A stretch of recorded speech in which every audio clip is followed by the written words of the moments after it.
Pencuri motor kambuhan ini tak berkutik ketika tertangkap di tempat persembunyiannya dan dibawa ke Polsek Kemuning Palembang. Tersangka diketahui bernama Anto, merupakan pencuri sepeda motor dengan 2 laporan polisi yang salah satu korban merupakan rekannya.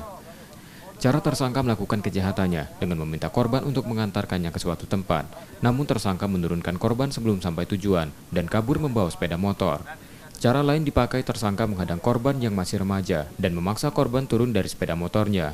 Dari pengakuan pada polisi, sepeda motor hasil curian itu dijual di wilayah Sekayu, Musi Banyuasin. Yang mana modus yang digunakan oleh pelaku yaitu pura-pura meminjam.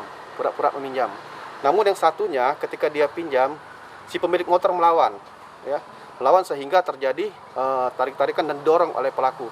Setelah berhasil mendapatkan motor, pelaku langsung meninggalkan korban. Korban masih anak-anak. Sedangkan yang satunya pasal 372, si korban dan si pelaku mengenal. Namun pura-pura meminjam.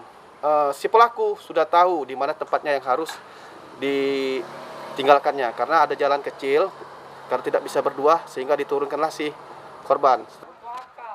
Karena perbuatannya itu, tersangka kini kembali terancam penjara di atas 5 tahun.